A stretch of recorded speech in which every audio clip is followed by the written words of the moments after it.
Are you stuck in career transition? Are you unemployed, underemployed, or in a career rut? This is about why 80% of people do not like their job and what you can do about it. Why is all of this happening? How are we collectively as a society overlooking this 80% failure rate? According to a recent Gallup poll, 80% of people are not engaged in their job at work, and many people, in a survey of 248,000 recent college grads, over 50% of these college grads resent and regret what they studied in college. What is with all this failure? This is happening because the traditional employment system is broken. I'm going to go into explicit detail as to how this system is broken, but a major contributor is that technology that is designed to make HR systems more efficient is actually working to make it far less efficient. A recent example. We know of a company here locally that has about 100 employees. They decided to put in a new advanced technology HR system to help with the recruitment and resume review process. To test the system, once it was installed, all 100 and some odd employees were asked to submit a resume for their own job. So they did. Guess how many people made it through the screening process in applying for their own job? Right, not one made it through the process. That shows you how broken the systems are. And that company promptly yanked that system because it added so much complexity and unnecessary inefficiency to what should be an efficient process. So technology isn't helping us. In addition to technology issues, you are outright being discriminated against in terms of your age. Right now, due to COVID, many college students are taking a gap year and flooding the market with younger and eager workforce that is edging out senior workers that are pretty expensive. So we're finding that age discrimination is rampant. Also, college institutions are failing to equip students with the critical thinking required to help them choose well as it relates to their careers. How do I know this? Well, 248,000 people were interviewed postgraduate 3 years to 5 years out. In the 248,000 people that were interviewed, over 50% said that they regretted and resented choosing the college major that they had, and they didn't know what to do about it. These are the problems. These are things that constitute the fact that that employment system is broken. So today, I'm going to talk you through 3 other things. Number 1, I'm going to tell you in great detail how it's broken. And then I'm also going to tell you, as a person who has worked intensely with unemployed people for the past decade, what the impact of this broken system is on people, which is this. People are isolated, deeply discouraged, and they don't know what to do. What's worse is that the traditional advice they're given sets them up for even further repeated failure and rejection. The extended rejection and uncertainty of prolonged unemployment results in what I call soul damage to people. This is where they question their own credentials and they feel very small. I'm going to explain to you exactly what I'm seeing in terms of the spiritual side effects of this broken system. And finally, I'm going to explain to you the steps that you can take and what you need to do as an antidote to address the problems that you face. So how is the hiring system broken? Well, let's address specifically what you're being told to do. So these are the top 5 things. Number 1, you're supposed to focus on resume writing. What this does is it creates generic documentation. What do you do with the generic documentation? Once you write the resume, you take this generic documentation, typically hand it to your friends and family who you think and hope can help you. Out of good nature, they take it to their friends and to people at corporations who then tell you to go online and apply for everything that looks interesting. They enter your generic documentation into their HR system, and then that generic documentation is actually used to disqualify you as a candidate. That's worst case scenario. Best case scenario, it might generate an informational interview that often is a polite waste of time. So That is what happens when you focus on generic resume writing. You're also told to update what you've done on your resume and settle for what you can find. This is terrible advice. You're told to look and apply online. And we have research that says, according to MSNBC, you have a chance of 1 in 1,000 if you apply online, and your chances are 1 in 7 if someone walks you in. So catch that. If you're told to go online and you're just looking around, applying to everything you see that you might be a fit for, your chances are 1 in 1,000. If someone walks you in, your chances are 1 in 7. That is just extraordinary to me. Also, 80% of jobs aren't posted. So the job you're looking for most likely is 1 degree of separation outside of people you talk to every day. You've got to have a strategy that takes you offline, connects you with people who know about true opportunity. You're also told to network, okay? Network. The word network focuses on quantity, not quality. It's relationships that lead you to the next opportunity. The average person has no idea what it takes to create a relationship, to nurture a relationship, and to expand a relationship, as these are all discrete skills that are required to do it well. Also, when we're told to network, we often go, okay, well, that must be all of my social media, right? I have huge networks online. Well, let's talk about that for a minute. In Facebook alone, the average person has 453 contacts. Research has shown that in the most dire of circumstances, maybe two of those contacts would show up for you. So the focus on quantity within networks and networking, it's often an exercise in ineffectiveness, because what you do is you create this large network of strangers that you hang out with, you might do a coffee with, but then you do no further follow-up with. You don't engage in actual relationship building with them. And for the average person, the skills that it takes to create a relationship, nurture a relationship, and expand a relationship, those skills have been lost with the advent of technology. It's extremely important that if you do network, you know how to build relationships and you focus on quality, not quantity. Finally, you're told to do a 30-second pitch. Work on your 30-second elevator pitch, right? You've heard this. The problem with this, it's impersonal. It's often also very selfish. It's focused exclusively on you, and it doesn't talk about the measurable value that you create for others. Can you see how this is kind of a problem? These things that I've just shared with you, resume writing, looking and applying online, updating where you've been and settling for what you can find, networking, all of these things are things you're being told to do and things that actually set you up for failure. You feel failure? You're not crazy. You are the victim of a broken system that's increasingly commoditizing people. So how is the system commoditizing people? In 2019, before all this crazy COVID stuff, Oxford Academia projected that up to 40% of all jobs would be automated in the next decade or so. So 2019, let's say from 2020 to 2030, 40% of all jobs would be automated. With COVID, companies are doubling down on their technology investments, and this is accelerating the automation process. So who is being impacted by this automation? According to Forbes, middle managers and white-collar jobs are the most affected.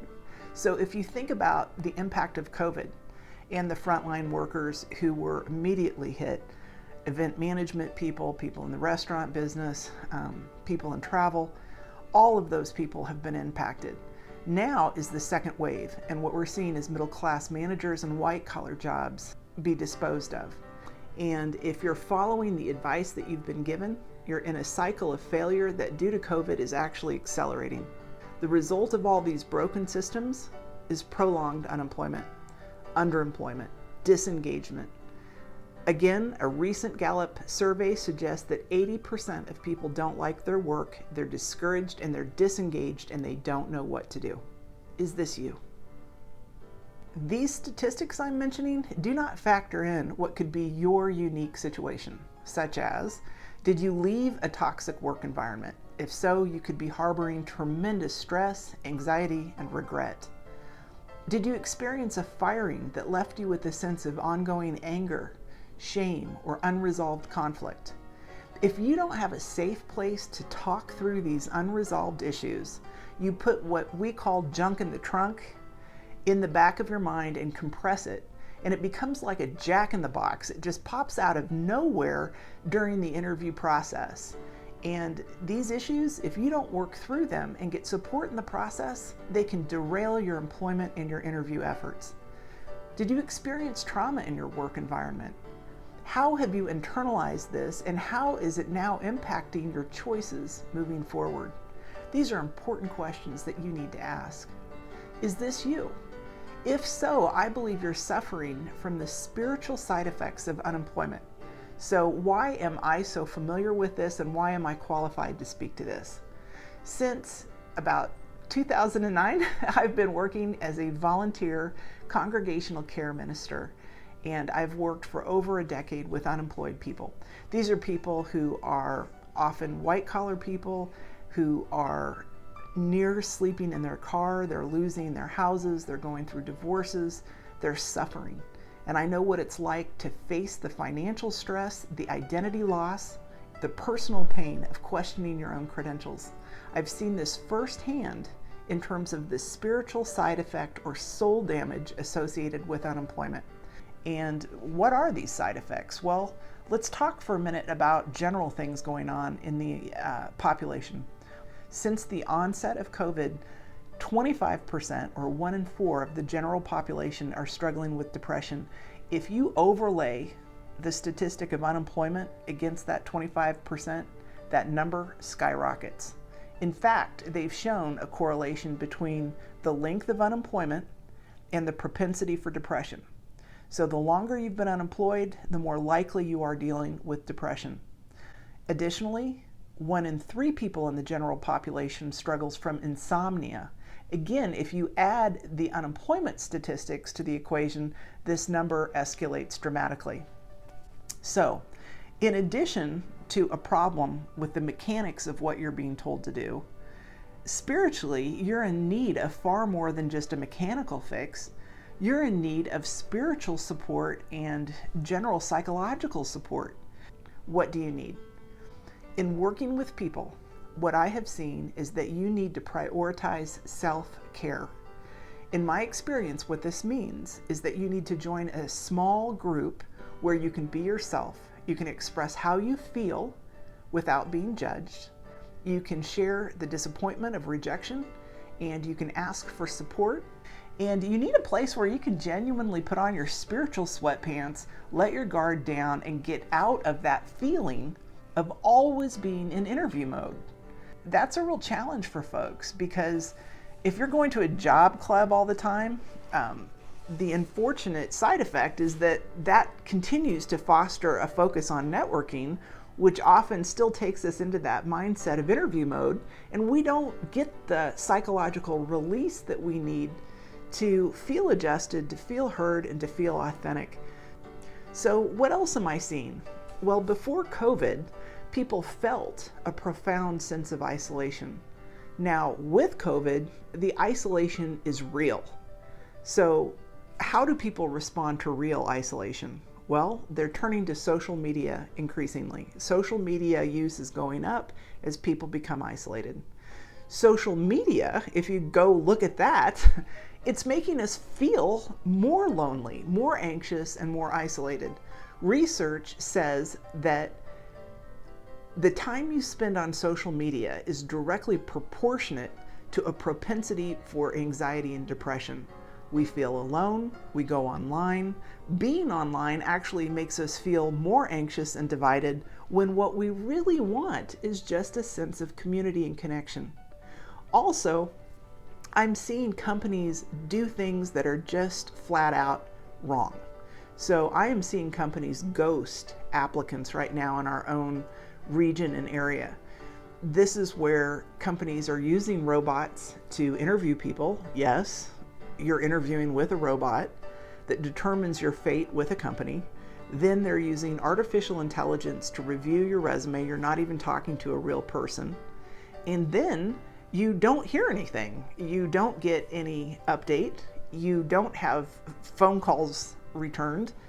and you don't know what's going on. So this ghosting is happening with corporations that have a bad corporate culture, and it's impacting people in ways that they question their own credentials. They don't understand why companies are behaving like this. And it's not you, it's them. Also, again, as I said earlier, we're seeing outright age discrimination. With COVID, college students are taking a gap year. They are flooding the market because their internships have been canceled, and they are looking as young, anxious talent to do anything to get a step up in their career. They're looking to gain experience. They are also picking the low-hanging fruit in most markets. And what that means is that the social media jobs, the marketing jobs, the administrative work that usually exists for senior workers wanting to do side work is just not there. Also, the focus on utility of this talent is making older workers be seen as expensive and often overqualified. So this is further reinforcing age discrimination. For most people, even leaving a job under good circumstances causes great pain. Why is this? So stop and think about, if you recently lost your job, how, if you're honest with yourself, you might be feeling a loss of identity and a sense of self. In a weird way, it's kind of like going to your own funeral. Your identity is being lowered into the ground and slowly buried. You begin grieving the loss of how you feel and loss of your identity. And instead of people reaching out with cards and support and lasagna, instead of that, you're being told to put on your big boy pants or your big girl pants, get out there and make something happen, right? Embrace the entrepreneurial spirit, go drive demand for what it is you can uniquely supply. And this is completely opposite of the support you feel you need. You get this expectation from people that you can just turn it on and go out there when you're not actually honoring how you feel. Job clubs aren't even really a safe place because you're expected to network, which is an endless cycle of interview mode. It's exhausting. And the impact is such that you struggle to find a sense of self. You may question, where is God in this whole thing?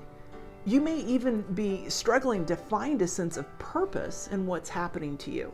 And this is the exact storyline I've seen coming out of these years of praying with people and spending time with people who have been in circumstances like yours. What can you do?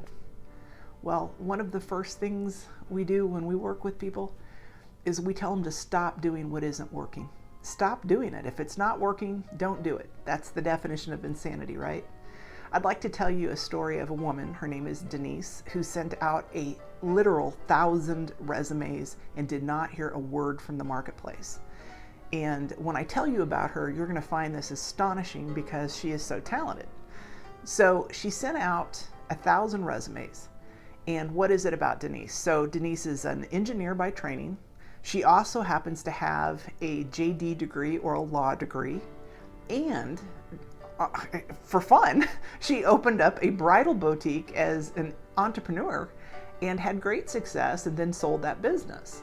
So she had a very interesting resume. As you can imagine, this is just telling the story of a very complex person. And if it's not written with extraordinary clarity, it's difficult to discern, what do I do with this person?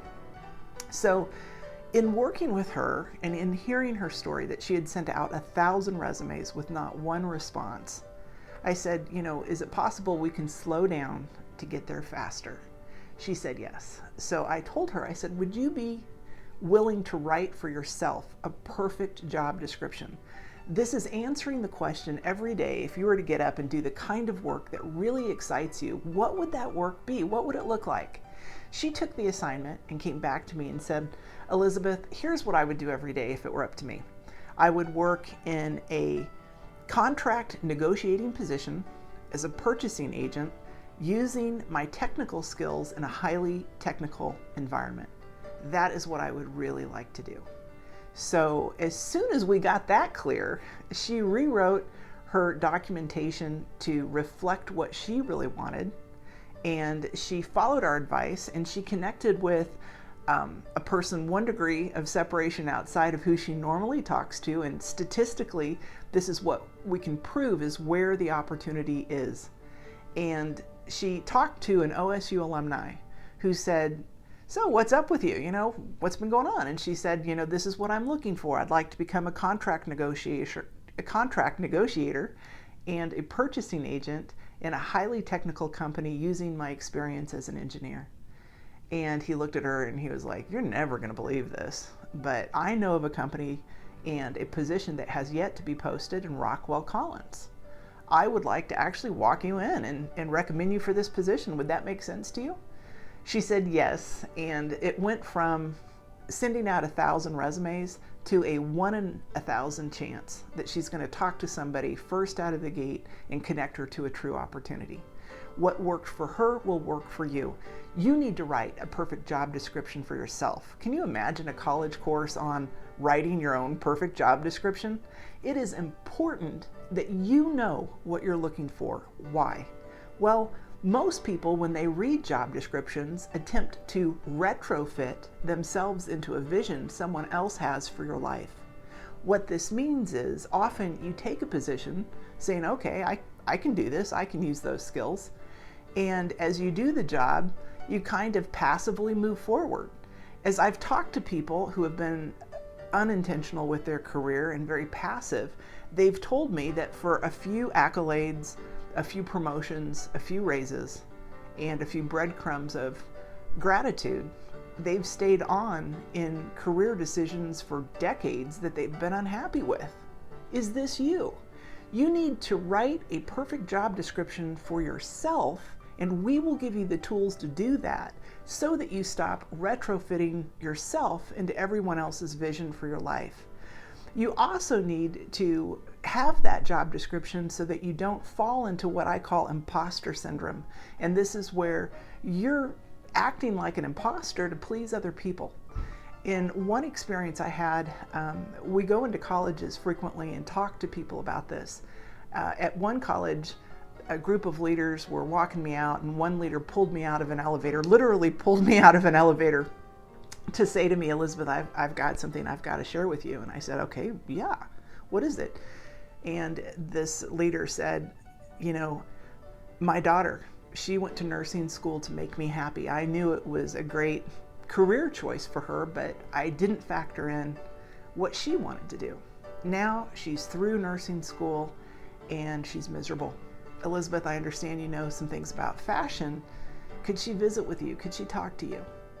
And I thought to myself, oh my gosh, of course she could talk to me. But the point being this, her father is on the leadership levels with a college, and there was pressure on this girl to make decisions to make other people happy. And unfortunately, her story typifies so many of our stories where we make these choices to make other people happy. We need to write our own perfect job description so we can make decisions that we are happy with and we can live with. You also need to take an inventory of your best skills. The average person has between 500 to 700 skills. And what this causes is a ton of confusion. You can add value to any company, but there's only 2 questions. How much value can you add? And is this the industry or company you want to do it for?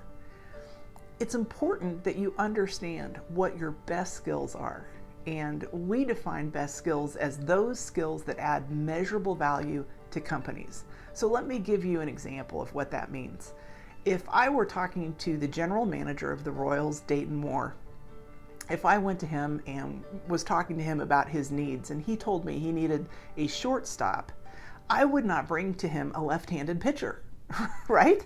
Even though everyone in the professional arena is an athlete, there are things about each one of us that are our unique story and our differentiators that we need to feel comfortable with.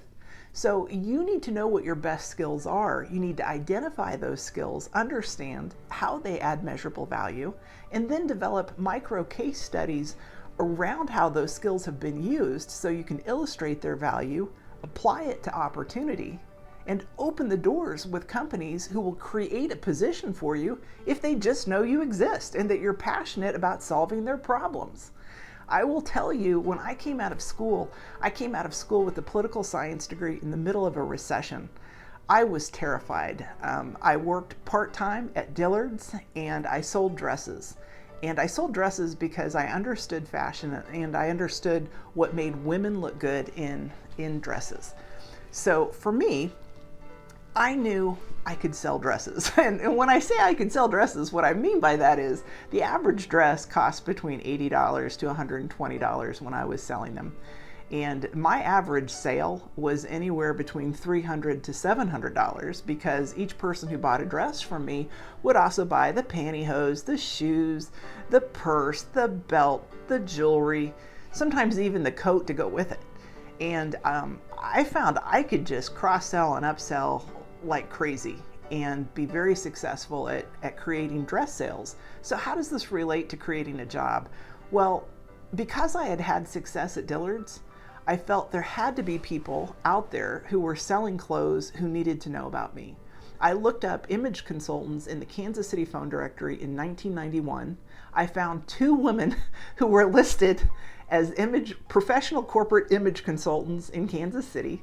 I did research on both those businesses, and what I found out is each one was selling different types of things.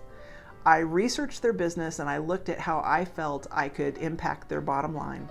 And bottom line, I felt like I had to have a 50% closure rate, that I had to close at least one of these people by telling them what I felt like I could do to add revenue to their small business by selling clothes.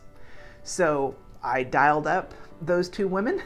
I introduced myself. They had never heard of me.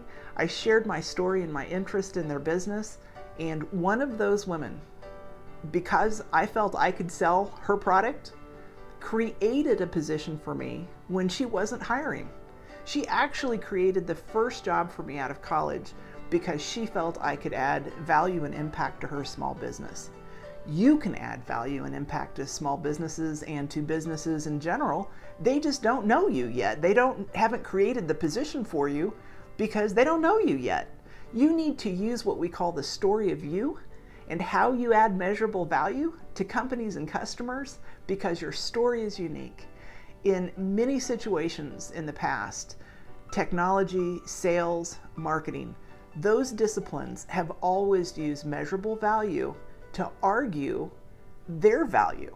Now, everyone across the board, whether you're in HR, operations, supply chain, no matter what you're doing, you need to use metrics to measure your value, articulate it, and defend it. This is true even for hourly workers who need to understand how their manager is being evaluated and then position your value to reinforce theirs. And also for executives. It's true for every one of us. Any process you engage with has to address this new reality. So in addition to these things that you need to do, you also need to focus on what I call a small group. You need to join a group that focuses on quality, not quantity. You see, if you show up weekly for 1 hour with 3 to 5 people, their social networks become your social networks, and these become pools of opportunity. And we are already seeing this within the small groups that we support at Economy of One. The antidote for your isolation is small groups. It is a free public service that we teach you how to make measurable weekly progress in your job search, in the creation of a small company, or in your search for employment and revenue options. In the small group situation, we teach you how to accomplish measurable goals. So a lot like Weight Watchers, where you've got a scale and a food journal to measure your goals toward weight loss, we use 2 tools to also teach you how to make measurable progress toward creating your goal. And we teach you this within the dynamic of a small group using tools that have been shown to increase adult retention and learning by up to 80%. So we can't wait to share these with you. What else do you need? You need soul support. Small groups are a safe place for you to come and be real. Don't you need to be real?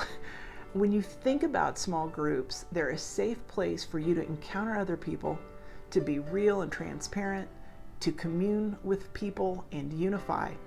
In our small groups, we don't talk politics. And the weird thing is, when you bring 3 to 5 people or 12 people or 15 or 20 people even together on a Zoom call, what happens if you're not talking politics is it's like a jury pool. We have more to agree on and more to unite around than you can imagine.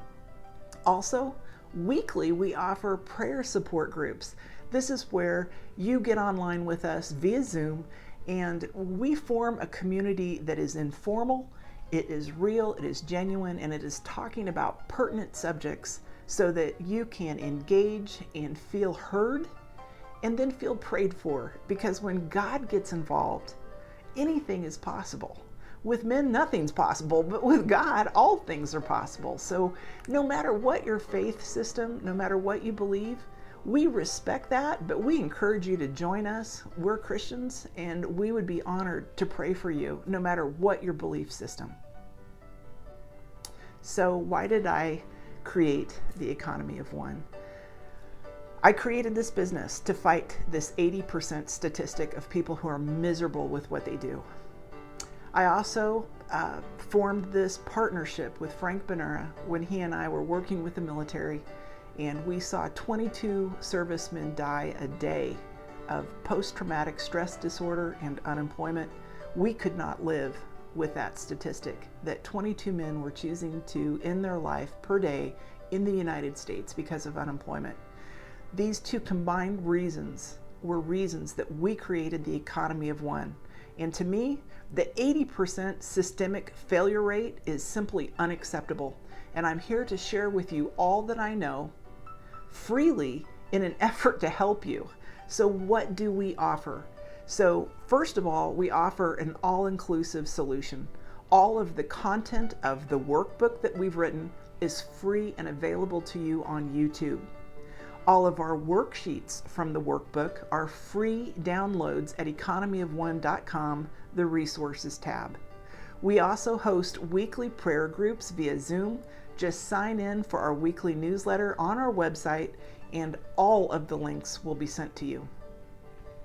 And it's all about small groups. If you want to join one, what's involved? So what's involved is that, number one, all of these small groups are constantly forming. They are 3 to 5 people from vastly different walks of life.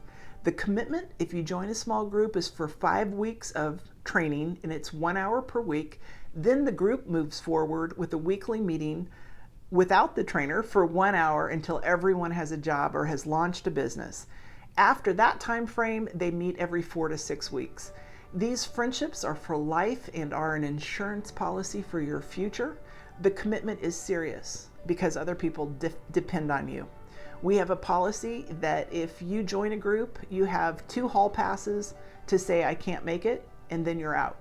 And what that means is that other people are depending on you. They are looking to you for feedback and encouragement. So when you're not there, it's really felt. For 1 hour a week, this is the minimum level you can take to engage and invest in your career, and we know it pays huge dividends. This is a free service at Economy of One Cares, and it's something we do to serve our community because we know it works. How can you help? So if you're watching this and you're learning about Economy of One, you can help this way. So if you're a nonprofit or a church and you need an outreach program to the community, Economy of One is an excellent way to completely refocus your community on small group support, praying for one another, and proactively committing to each other's financial success. If you're a nonprofit or a church, we want to enable you to offer Economy of One services to those that you serve that are also part of the 80% of people who hate what they do. We want to train you, we want to license you and get you materials today to help those that you serve who are also in desperate need. We're thinking populations that are in prisons, single moms, so many people who are struggling to get to an area of financial security. If that's you and you're a nonprofit serving those groups, we would love to direct you toward resources we've got. If you're a college, we want to get these services on your campus and come speak to your student organizations. It's our opinion that students need help right now, and they need to know that what they're being told, generally speaking, is not working. They need a way to defend return on investment for their college investment, and we want to give them the tools that they are lacking to make decisions about what's best in creating an internship, measurable skills, and the right career direction for them. If you're a corporation, please consider buying the Economy of One corporate support as an HR benefit for your people and their families. People need help. Their children need to get internships and help. They need a common language that they can speak and tools to move forward. We want to fix this 80% of disengaged people problem that costs corporations millions annually. Please help us get it fixed by getting people the information and resources they need. Finally, if you're just a person and you're watching this and you're asking, how might I help you, Elizabeth? Please pray for me. I so appreciate your prayers, and this is my purpose. I feel like I have been prepared for this time on planet Earth, and I am here to serve. So I would appreciate your help in getting the word to our community, to our missionary partners, to our churches, to our synagogues, to our people. I appreciate so much your support and welcome any talk on how we can partner with one another to help our community and help our world. Our world right now is reeling from too many problems, and we have too many unemployed people that are sitting on the sidelines when they are the answer to somebody's prayer. Please join me. You are valuable, you are precious, you are talented, and we need to work together to make measurable progress and get our nations moving forward again. Part of my experience as an entrepreneur is that we are an economy of one. Our world is successful because people are successful. And I believe that money is anything you can use to solve a problem for someone else. So how are you investing? You need to invest in people, because right now, in the world, in the condition that it's in, and the level of economic uncertainty that's out there, we need each other unlike any other time. Please join me in reaching people for the economy of one, and we together can solve this problem. I invite you to join us. This isn't really a program as much as it's a global movement. Please visit theeconomyofone.com and sign up for all of our free resources on our newsletter, which is in the homepage. So if you go right to the bottom of the homepage, you can sign up for our weekly newsletter, and this will send you links to all of our free resources. Also, please join our private Facebook group. In this group, we aim to be the largest global group of people committed to helping one another measurably move forward financially, creating revenue for each other. My goodness, if money doesn't get you to the table, I don't know what will. Also, please subscribe to the Economy of One YouTube channel. We need as much support as we can get on there. Please support us on YouTube. And finally, I invite you to link in with me. I'd love to know your story and how I can support you. Thank you so much. Thank you.